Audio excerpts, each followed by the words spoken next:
Berapa banyak ulama Ahlus Sunnah di Iran yang dibantai oleh rezim Khomeini, dan berapa banyak ulama Ahlus Sunnah di Iran yang sampai sekarang mendekam di penjara-penjara di Iran.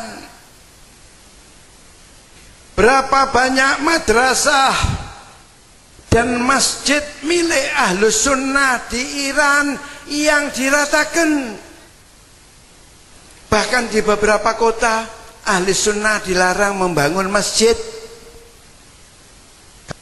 Padahal jumlah Ahlus Sunnah itu di Iran, sepertiga dari penduduk Iran itu Ahlus Sunnah, kurang lebih 20 juta. Lakinnahum mazlumin. Mereka sangat-sangat tersiksa. Tidak boleh mengadakan kegiatan ini, tidak boleh mengadakan kegiatan itu. Apabila tetap mengadakan kegiatan, ditangkap, dibunuh, digantung di hadapan umum tanpa diadili. Ini yang terjadi terhadap Ahlus Sunnah di Iran.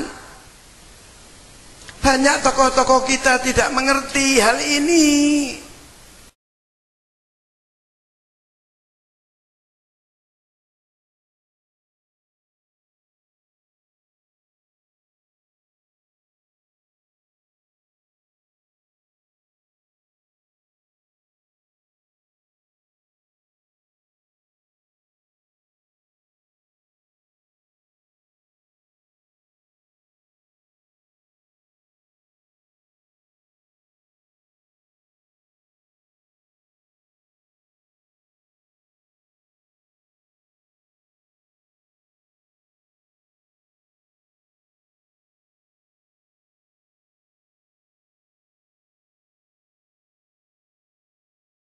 از این بزرگواران میخوام به عنوان یک سنی ایرانی که یک لحظه خودشان را به جای اهل سنت قرار بدن، که در روزنامه ها، مجلات، شبکه صدا سیما که سرمایه ملی مردم است، سرمایه ملی همین مردم، همین اهل سنت، همین بیچاره ها، همین از همه جا دست و پا شکسته ها، سرمایه ملی همین مردم است که به بزرگترین رهبران اینها، به بزرگترین رهبران فرزانه اونها، حضرت ابوبکر و حضرت عمر و عثمان رضی الله عنه اهانت می شود، که هزاران امام خمینی رحمت الله علیه با وجود علو شأنشان و بزرگیشان به والله قسم به عقیده اهل سنت شاگرد مکتب ابوبکر و عمر هم حساب نمی شود، اهانت می شود.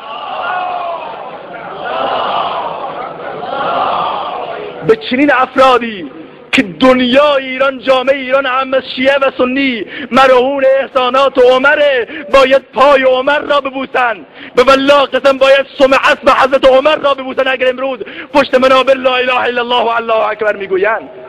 چرا رسیدگی نمی کنن؟ در یک لحظه خودشان را به جای اهل سنت قرار بدن. به امام خمینی توهین شده، خیلی شخصیت بزرگی است، قلوب همه را جریحه دار کرد، ولی امام خمینی کجا و حضرت عمر کجا؟ بقیه بزرگواران کجا و حضرت عمر کجا؟ واقعا خیلی بعید سروران، از قابل مقایسه نیست، قابل توازن و تساوی نیست. ولی اینها میان با قلوب 20 میلیون اهل سنت رو جریحه دار میکنن و هرگز پروایی هم ندارد و کسی نیست حتی بینا بگه که آقا قلب ما را مغموم کردی، قلب ما را جریحه دار کردی، خدا قلبت را جریحه دار کند. ما حاضریم به والله قسم از تمامی زندگی من بگذریم، بیان خنجر را بردارند بر سینه من ملا بکوبند، ولی به والله قسم حاضر نیستم تنها کوچکترین توهینی به ساحت پاک مقدس خلفای راشدین بشود.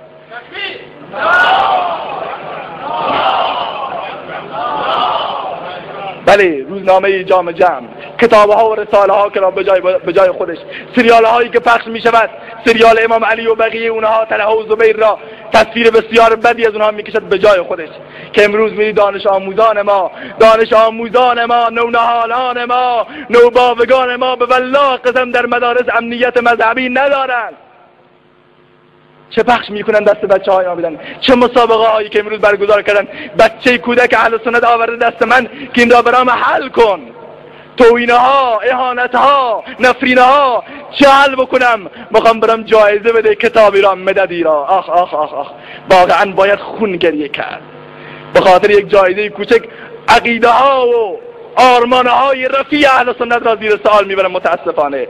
لذا ما را هم رفیع خودشون قرار بدن، ما را هم لحظه‌ای با خودشون بگیرن و بفهمن که واقعا اهل سنت حق و حقوقی دارن و میخوان و تقاضا دارن که به رهبران مذهبی اونها و نه تنها رهبران بلکه اسوگان اونها که حضرت ابوبکر و عمر و طلحه و زبیر و بقیه بزرگواران است کوچکترین اهانتی نشه.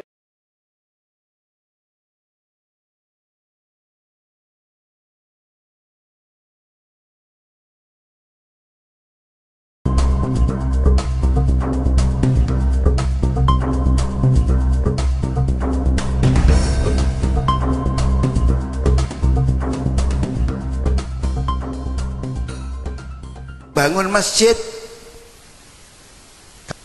padahal jumlah ahli sunnah itu di Iran sepertiga dari penduduk Iran itu ahli sunnah, kurang lebih 20 juta, lakinnahum mazlumin.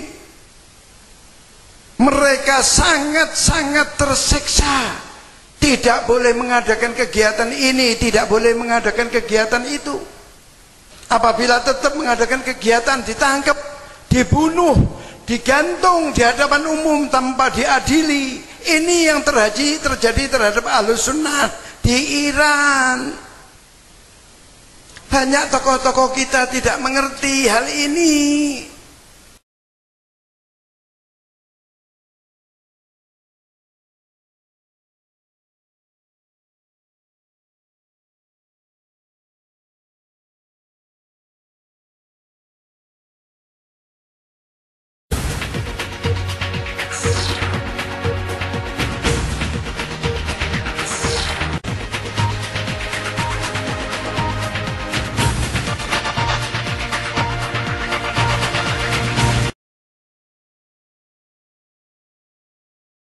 Berapa banyak ulama Ahlus Sunnah di Iran yang dibantai oleh rezim Khomeini, dan berapa banyak ulama Ahlus Sunnah di Iran yang sampai sekarang mendekam di penjara-penjara di Iran. Berapa banyak madrasah dan masjid milik Ahlus Sunnah di Iran yang diratakan. Bahkan di beberapa kota Ahli Sunnah dilarang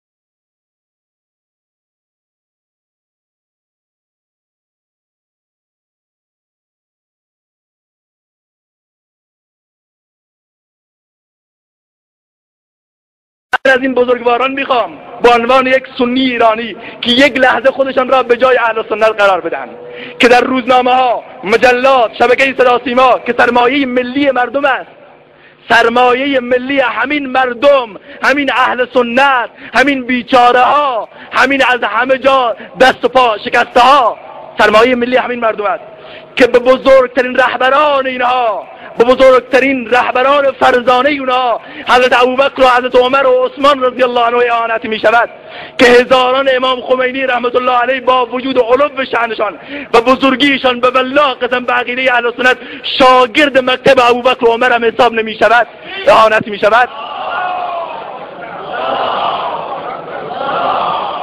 به چنین افرادی که دنیا ایران، جامعه ایران هم از شیعه و سنی مرهون احسانات و عمره، باید پای عمر را ببوسن، به والله قسم باید سم اسم حضرت عمر را ببوسن اگر امروز پشت منابر لا اله الا الله و الله اکبر میگویند. چرا رسیدگی نمیکنن؟ بر یک لحظه خودشان را به جای اهل سنت قرار بدن. به امام خمینی توهین شده، خیلی شخصیت بزرگی است، قلوب همه را جریحه دار کرد، ولی امام خمینی کجا و حضرت عمر کجا؟ بقیه بزرگواران کجا و حضرت عمر کجا؟ واقعا خیلی بعید سروران، از قابل مقایسه نیست، قابل توازن و تساوی نیست. ولی اینها میان با قلوب 20 میلیون اهل سنت رو جریحه دار میکنن و هرگز پروایی هم ندارن و کسی نیست حتی بینا بگه که آقا قلب ما را مغموم کردی، قلب ما را جریحه دار کردی، خدا قلبت را جریحه دار کند. ما حاضریم به والله قسم از تمامی زندگی من بگذریم، بیان خنجر را بردارند بر سینه من ملا بکوبند، ولی به والله قسم حاضر نیستم تنها کوچکترین توهینی به ساحت پاک مقدس خلفای راشدین بشود.